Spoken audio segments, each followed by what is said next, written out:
It is another episode of the Juice on the Cuse podcast. Wes Cheng alongside Brad Bierman. Thanks so much for joining us on this Tuesday, June 3rd, 2025.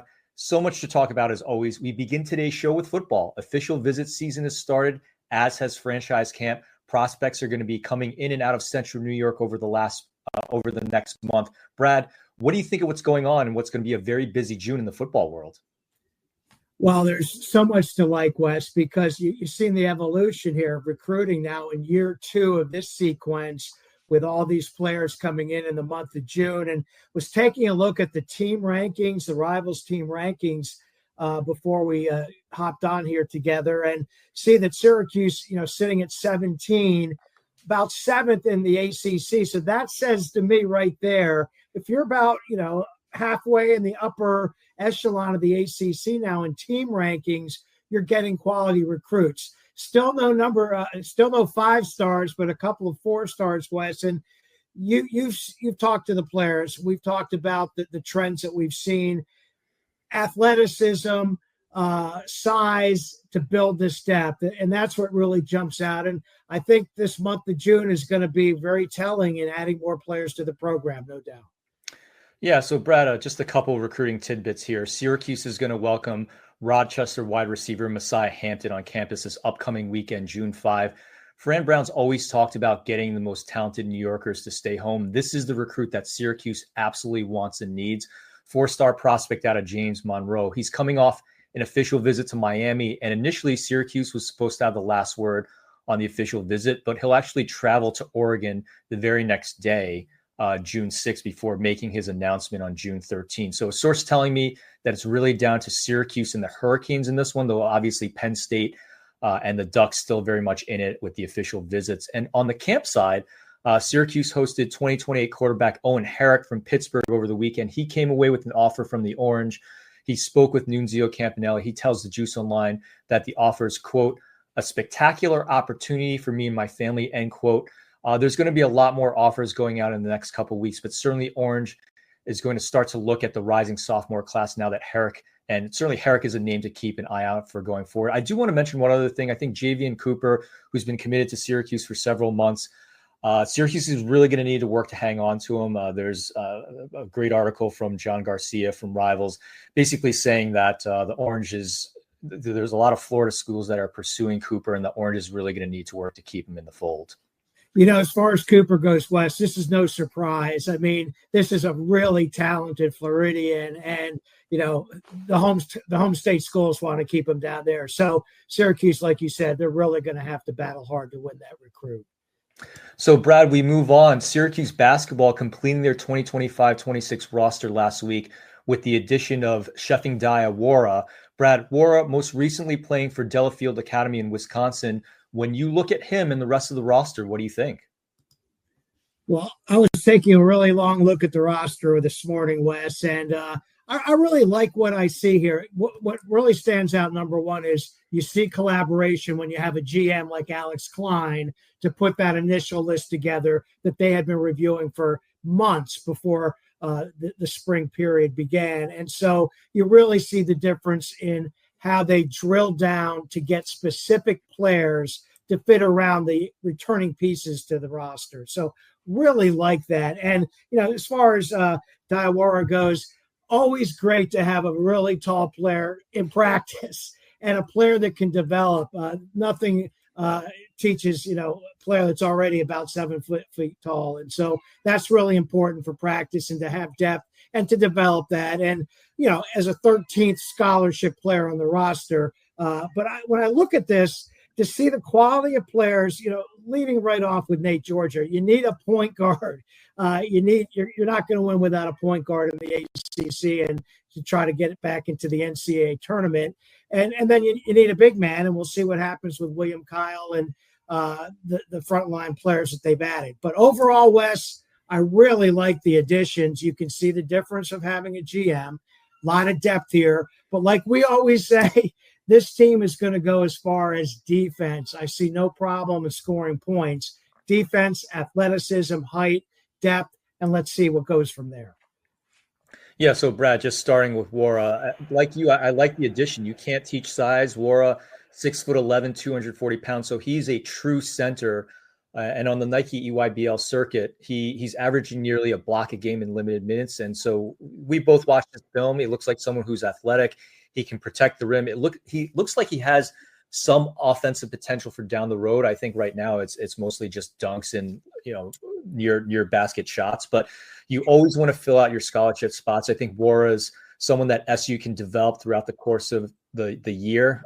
With the transfer portal, you really can't say the course of his career, but I think he's someone that can contribute value in practice and be a third string center option that can get some minutes and maybe be effective in them. But in terms of the roster, how it looks now, I think at least on paper, this is the most talented team that Autry has had in his 3 years at Syracuse. And when you take into account that the field of 68 may be expanding to a field of 72 or even 76 teams this year, I like you think that this roster has the balance, the athleticism, the makeup to be a team that gets to the NCAA tournament and saves Adrian Autry's job. I agree. It's definitely the most talented team. We'll see as far as that. The potential is certainly there. I would have to agree from looking on paper, the talent is there. But this is it. This is the make or break year, Wes. So I think they've assembled a good squad. Now we'll just see how they develop as the season progresses. So we're going to get to even more recruiting after the break as 2027 running back Savion Lindsay will join us to talk about his recent Syracuse offer. This is the Juice on the Cuse podcast.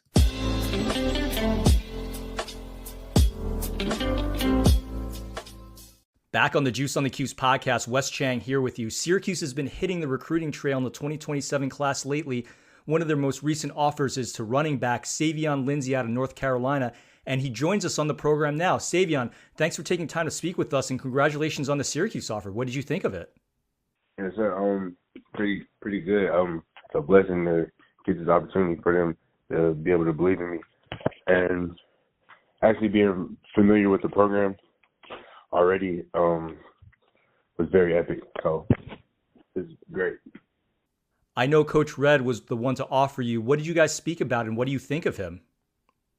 We talked about my film and talk about grades and all the other thing and culture. And Coach Reddy's a great guy, and I love him. He's pretty funny. So I just can't wait to get up there, to Syracuse, New York, and get to see around. Oh, did you lock in a date to visit Syracuse? Yes, sir. We locked in a date for June, so can't wait to be up there. Oh, nice. June what? Let me check. June 12th. Okay, June 12th. That's great. And I knew Moe Neal when he was a running back at Syracuse. He's now a coach, someone you know well. What did he tell you about the Syracuse program? That's my guy. So Mo's family. So he's kind of like a big brother to me. I call him my god brother. So he tells me about the program. He always tells me it's live, and like the fan base, they show a lot of love, and you'll feel welcome going there. I know that Syracuse is not the only program recruiting you right now. You've got offers like Charlotte, Miami of Ohio. Who sticks out in your recruitment, and where does Syracuse stand? Syracuse definitely stands at the top of my list. We have schools like Duke, Florida State, Florida, Alabama, Vanderbilt, Michigan, and Virginia Tech, Louisville, and a couple more other schools. But yes, sir, Syracuse will always stand at the top of my list just because of the connection that I have with the guys. Savion, tell me about the kind of running back you are and the kind of football player you are. Type of running back I am. So I'm according to everyone else, and I'll give you to what according to everyone else thinking what I think. So basically, what I think is, I think I'm more of the guy that can get outfield and get your extra couple yards, and I can get outside, I can catch out the backfield, and I also can run in between the tackles. So. And back home, I got a nickname Saquon Barkley, which I love the hype, but got to live up to that name because Saquon, he's one of them guys. Wow, if they're calling you Saquon, that's a big compliment. And I know you work just as hard in the classroom. What's the value of getting an education to you? Yes, sir. My family, they love education, so we got a pretty big family. Shout out to my family, so they don't play about those things. Savion, we'll get you out of here on this one. You're going to be in Syracuse June 12th, like you mentioned earlier. What are you looking forward to most about the visit? Big thing that I want to see is the dome. I haven't seen. Well, the closest thing to a dome I seen was I went to the the Saints Stadium, but haven't seen the College Dome. So you can see the College Dome. I think that'll be pretty cool, and how New York works with the trains and all those things without cars. So, and the culture. So love to see the culture. Me and my brother get up there, and you can see what kind of love they bring. Savion, thanks so much for coming on the program. Tell Coach Neal we say hello, and we'll definitely catch up with you soon. Yes, I appreciate you for having me. Savion Lindsay, ladies and gentlemen, you heard about the Orange Pipeline with Moe Neal. Certainly a recruitment to pay attention to as we move forward. We're going to take a quick break and wrap things up with a little hoops talk. This is the Juice on the Cuse podcast.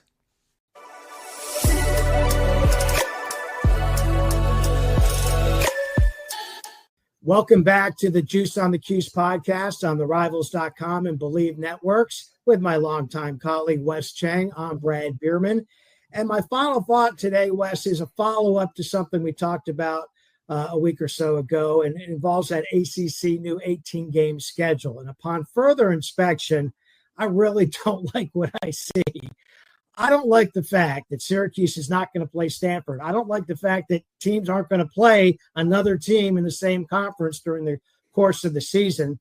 And, you know, I'm based in Charlotte, and down in Tobacco Road, they're really howling about the fact that North Carolina is going to play Syracuse twice, and they're not going to have a home-and-home with NC State because, of course, they can only have a home-and-home with Duke.